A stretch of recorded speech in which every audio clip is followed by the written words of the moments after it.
Hey guys, Bigrat310 is back, and yes, I know, I still have no hair here, and my hair is getting bigger, so it looks really much like a bowl cut, and I hate bowl cuts. I do have hair in the back, which makes it look even worse, but anyways, let's just get to this.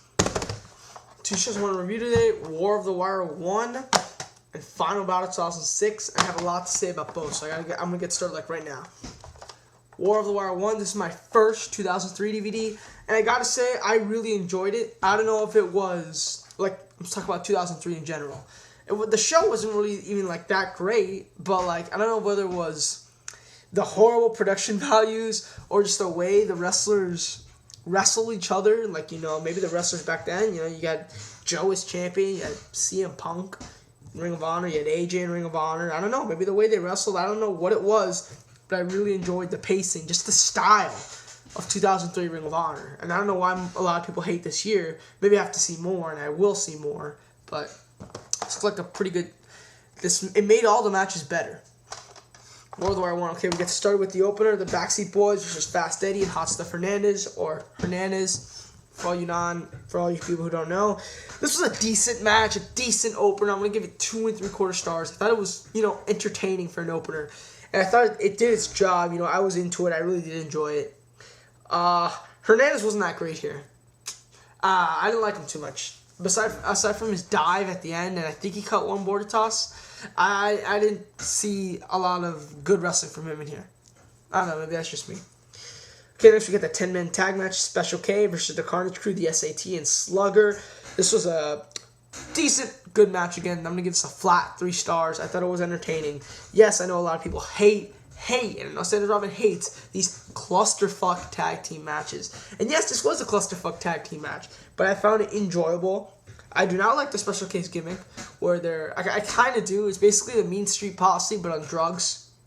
That's pretty much the gimmick. I liked it when all 4 of them went for Hurricane Rana and all members of Carnage Crew and SAT, and then all 4 members of Carnage Crew and SAT turned it into 4 straight power bombs. I love that spot. 3 stars, you know, I thought it was pretty entertaining. Next we get the Gauntlet match. I actually really like Gauntlet matches. I know a lot of people hate them. I like them because I know you get to see different styles of matches. Let me just say, CM Punk and Jimmy Rave alone was 3 1/4 stars. Alone. Their own match was 3 1/4. I'm going to give this whole thing 3.5. You know, Matt Stryker looked like Vince Russo. He looked exactly like Vince Russo. Go check him out yourself. The ending with Matt Stryker and VJ Whitmer was bad. It was bad. Matt Stryker looked really good against Cabana. Against Punk, he was okay. But against Whitmer, it was just bad. And that's why this match doesn't get higher. And I'm still going to give this 3.5 stars. Very enjoyable. Next we get the Outcast Killazs versus Silk, Wagner, Brown, and April Hunter. I've never heard of Silk, Wagner, Brown, and April Hunter. I'm just gonna give this an NA. It was clipped, and it wasn't really clipped. It just showed the last minute of the match. They didn't show the full match, and I don't like when Ring of Honor does that. Next we get Xavier versus John Walters. I am a Xavier defender. He is sloppy. I will admit that, Sanders. He is sloppy, but I think his pacing is fine. I actually really like his pacing, but he is sloppy, and that's why this was the worst match of the night. Sadly. Gets 2.5 for me. You know, it was entertaining. I thought it was really entertaining, but like there was this, he just botched like 3 different moves that really hurt them. And it's not just him. I mean, why am I giving him all the way? John Walters, well, Xavier was on the top rope. You know, he had his feet on the second turnbuckle, and he was facing away from the ring. And John Walters like went to do a sunset flip, and he jumped across the ring. And he got his head under his legs, but John Walters' legs hit the ropes. And it was like a sideways powerbomb, and it looked completely stupid. Also, yeah, but Xavier did botch the reverse DDT from the top rope. He did botch a power slam. I don't know how you botch that. And he was on the top rope, and he had to... and he even botched a double knees to the back, even though that was partially John Walters' fault as well.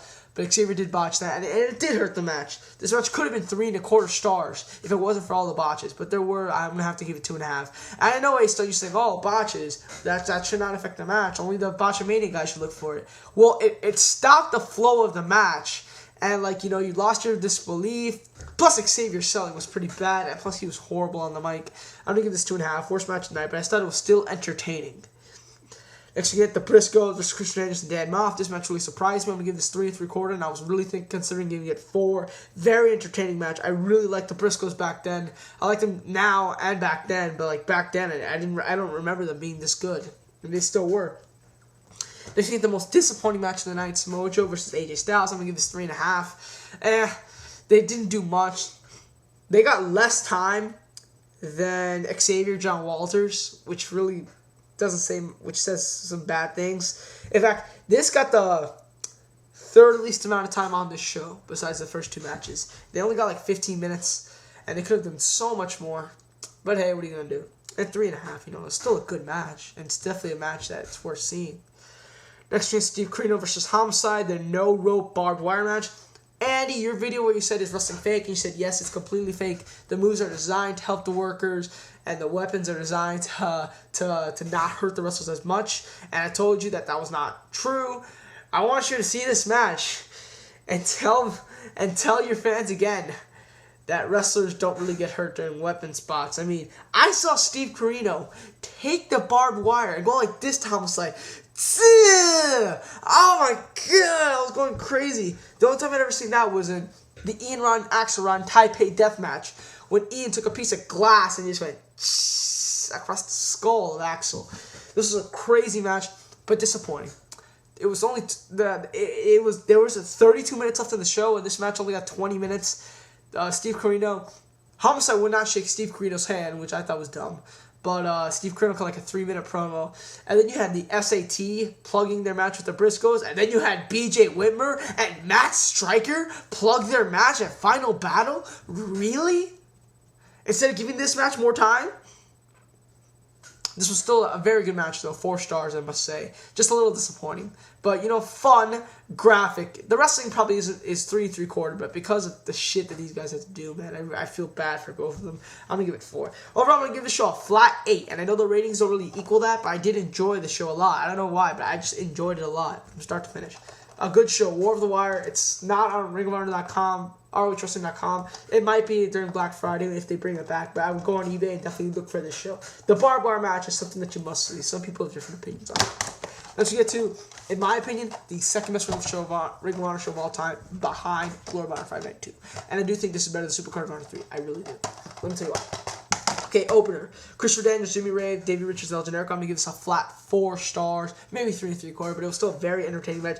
Best opener of 2006. This owns Davey Richards, Shaq Evans. By far. Best opener of 2006. A lot of fun. Next thing, Adam Pearce versus Ricky Reyes. This gets a 1 3/4, but it was meant to set up the main event. It was very important to set up the main event by taking out Julius Smokes, which is what Adam Pearce did. So I'm not going to shit on it at all. I might even give it an NA. You never know. Let's get BJ Whitmer and Colt Cabana versus Brent Albright and Jimmy Jacobs. 3.5 stars. Lots of fun. I think people highly overreacted to when Brent Albright gave BJ Whitmer a border toss through a table. I was like, oh, cool. The crowd went insane. The camera zoomed in on Brent Albright. BJ Whitmer had to be helped to the back. Really? For a border toss through a table? How come at 5th Year Festival in New York, you did that like 10 times and BJ was fine? That kind of hurt the match for me. It still gets 3.5 stars. Very fun match. I love this feud. I love how Jimmy Jacobs was able to maintain 2 different feuds at once, and they were both awesome. Let's get the Briscoes versus the Kings of Wrestling. This match was excellent. 4.25 stars. Did not expect this at all, and they only had like 14 minutes. Again, I saw some of the coolest moves I've ever seen. Was it spotty? Yes. But it was still fun. A lot of fun. Fun spot fest. After the match, Claudio says, maybe I won't go to the WWE. Maybe I'll stay here a little longer. He goes to shake Chris Hero's hand, and Chris Hero leaves with Larry Sweeney because Larry Sweeney told him, hey, too bad, Claudio. You wanted to leave. We can't change our plans for our future. Too bad. Then Joe came out, cut an awesome promo saying he wants to know guys. He said, send me Morishima, send me Marufuji, and then he said the thing that made everyone mark out, and that was, send me Mitsuharu Misawa. Shame nothing came out of that, but still, very cool moment. Next thing, Nigel McGuinness versus Jimmy Rave. Yes, Jimmy Rave did pull double duty. This was another very good match. I'm going to give this a flat 4 stars as well. A lot of fun, and Jimmy Rave is one of the most underrated workers I've ever met. I really like his stuff. And everyone who's a Ring of Honor fan hates him. And I think it's too unjustified, if you ask me. This isn't as good as their Fight Without Honor match at Finale, which I give like 4.25. But this is still very good. 4 stars. Next we get Airy, Strong, and Delirious versus Shingo, Seaman, Matt Sydal. Awesome match, 4.5 stars. Basically the Dragon Gate 6-man with ROH wrestlers put in there. A lot of fun. A lot of cool spots in this match.